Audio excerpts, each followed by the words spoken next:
Guys, welcome back. Which Infinix is it? Today we have a Hot 10 charging system problem, and I've noticed those videos are a bit popular here. That means a lot of you guys need to be able to fix your charging system, or at least know the process that you undergo to fix the charging system. Anyway, I'm going to bore you with the opening part. Perhaps someone is a total novice, they have never opened the device. Now this is to show you that it's something very basic. One, we have to remove the SIM card tray. So you poke this with a pin and that comes out. I'm a bit lazy with that. So, okay. I guess I have to poke with a pin. Usually, with the fingernail you can actually pull it out. Question is, where is the pin? So, since this decided to come out leaving the other piece, that means it gets out of the place that I need to. So this should be work of a surgical blade, but I think I'm over trusting my fingernails to be able to do the trick. I only do this with INFINIX and Technos. Their glasses are a bit friendly, like soft. Now, no, it's not. It's flexible. For the Samsung, it's really tough plastic. I don't want to use those words. So, at this stage, this is a fingerprint sensor. Whenever you see a fingerprint sensor, there's a likelihood it's glued on the back cover.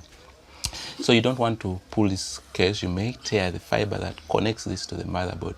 So one of the ways to at least be safe and not take chances is squeeze this down as you pull this out. That makes sure the fingerprint port remains behind despite the back coming off, just like that. And this saves me. Okay, for today we got a bit lucky in that the fingerprint is actually under that plastic, but today's focus is not on this. We are interested in the lower part. So we are going to unscrew these bottom screws to access the lower subboard, since we are going to change the charging port. Now, first screw is out, second screw is out, except it has refused to stick to my magnetized screwdriver tip. We will forgive it for that misbehavior. Anyway, this screw is out and this screw is out, and just like that. Okay, that one complied, thank you. Have I opened this? I like to think, okay, no, I just presumed because it was perforated I had opened it, but since I'm not the first person going in, that's how the screw is perforated. These are usually warranty stickers that go over the screws, such that you cannot claim you didn't open the phone, yet they appear perforated. Now disconnect this. This fiber goes to the main motherboard and is shared with the screen. So we are interested in this. But now, since we have to remove this, we notice that there's a vibrator here. We can do one of two things: desolder it from that point, it stays, or unglue it and comes along with this. For now, since my soldering gun is already heated up, I'm going to just desolder it and pick the subboard itself. Okay, so let's do this. Oh, I noticed, okay, the coaxial cable, the one that handles network, is this side. Disconnect that and then desolder this. You should actually memorize the color coding. The red is on the right side and then the black is on the left side, though in some cases it's indicated, so you can always know. Plus is usually the red terminal and negative. Now we are going to change this port because it has chipped off. If you look carefully to that inner side there, the plastic that is supposed to cover that copper contact point is chipped. So in as much as I wanted to simply resolder this port, I need to change this so this person can last with this device a little longer. So I'm going to put a whole new port. That said, I need to get the port. Okay, it's in here, and I think it's of that type, so I need to pick only one of those and use. Okay, so this is, let me zoom out. So this is like a testimony of the ports I've so far fixed using this particular stock of charging ports. This is a common port. So these ports actually normally differ by anchorage. Much as the front looks similar, you'll notice that the anchorage differs. So don't be deceived that you'll pick a port from a different model of phone and then use it on another, unless they are identical models. I just wanted to show you some differences here. Now you see this port, it's the same type of opening, but when you look at the anchoring, quite different from this, yet they all accommodate the same type of USB. Yeah, so actually when you go to buy them, there are almost over 100 variations of ports, and that is the dilemma. I stock this as many because this is a common one. Now we proceed to remove this port from there, and as such we use a hot air gun. We're going to set the temperature to 350 degrees and the airflow at 6. Unfortunately, you just have to believe me because that's off camera. It can't fit under the place where I'm recording. The most you can do is hear the wind of the camera.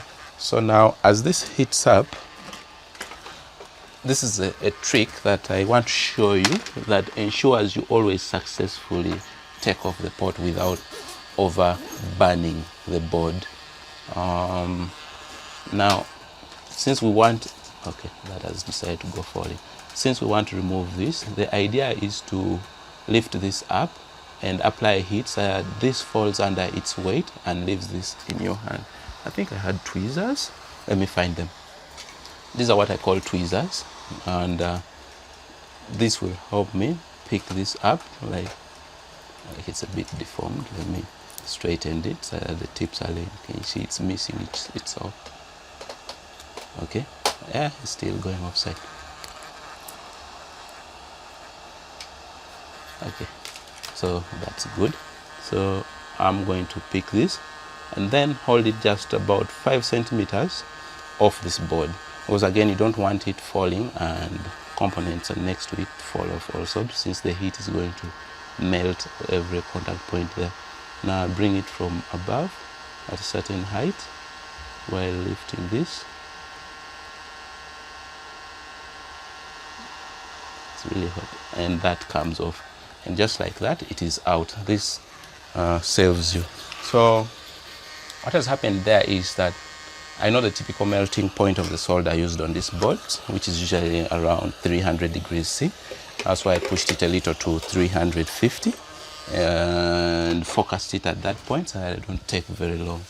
Now the next stage is, since we are going to let this sit in here, clearly this has to anchor here.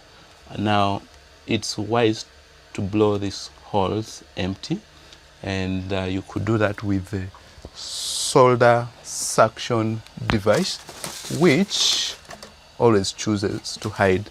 So for today I'm going to just use the soldering gun. So what I do is apply this soldering gun tip to this. When it's molten, I blow a pulse of air out of, sorry, through here so that it goes flying away. I won't do that under the camera. You'll just hear me do it. So just like that, you can see that these holes have opened. Let me zoom in so you can see that these have holes. You see, you can see when I pass this under it, you can see that it's hollow, but this side isn't. So I'm also going to do that. Quickly retract the soldering gun as I blow a pulse of air.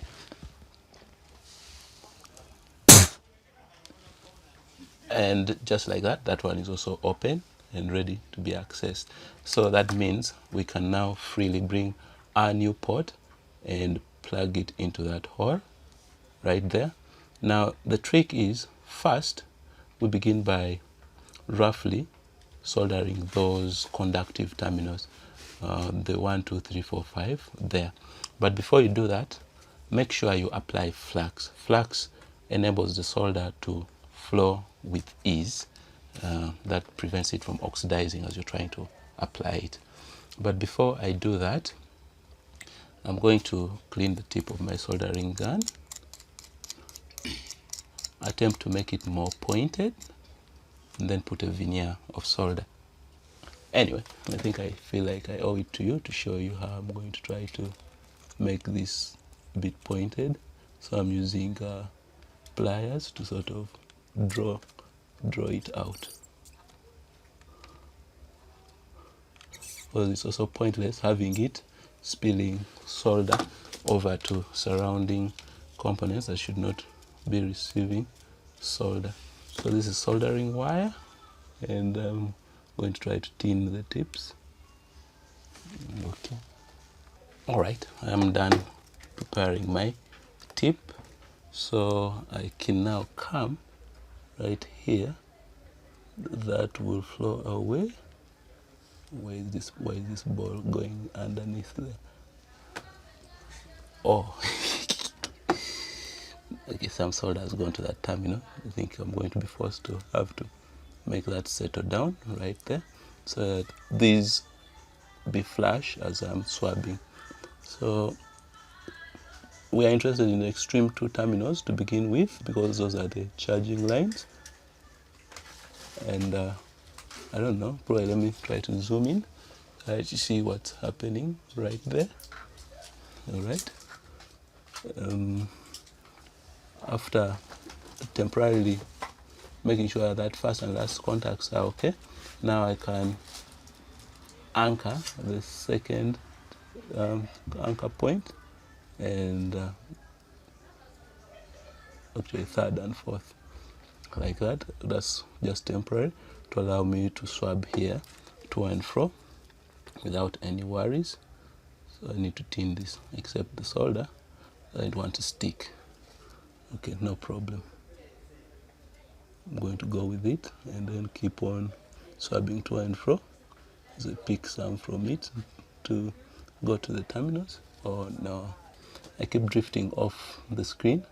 Also when it is zoomed in, any slight movement to the left or right takes me out of frame. So guys, bear with me.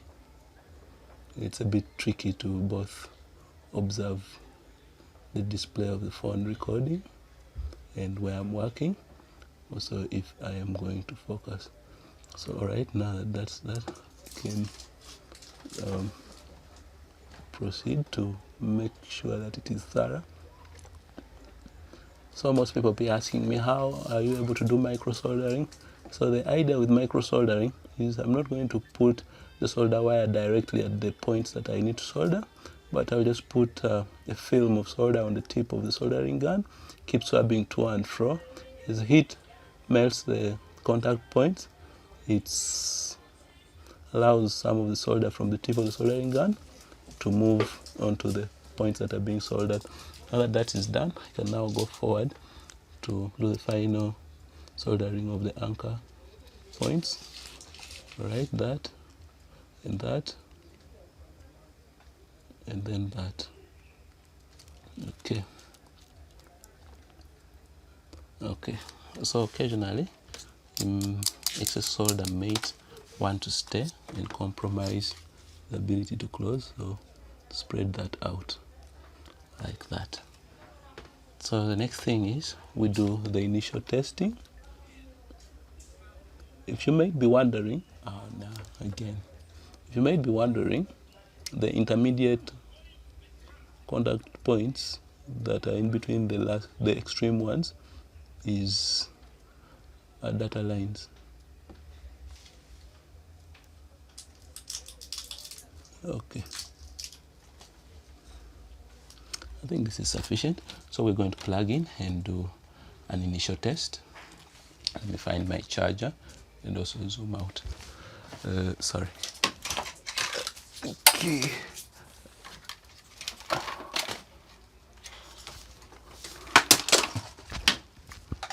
Sorry. So my charger has this bit of contraption. It helps me detect if current is being drawn. So I'm going to plug it into the socket. So I just believe that I am doing that. I have plugged in, and then I need to bring this here. Is that the orientation? Is it? No, it is this way. Okay, this is the orientation. Plug in the connector that's supposed to transmit power from that lower board to the main board, and then we plug this in. Okay, this shows it is drawing 0.9 amperes. Okay, the screen also has coincidentally shown it was at 0. Huh, what are the odds? So yeah, it's at 0.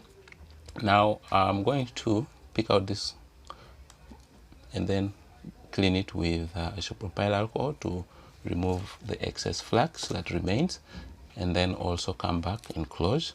While closing, I'll keep it plugged in so that we check increase in voltage, because that's the ultimate test of charging. Now I need some tissue got done. You pinch for me some piece of mattress there. Attacking yourself. No problem. Why should I sweat, guy? I hope you're live. Yeah. Well, at times you improvise.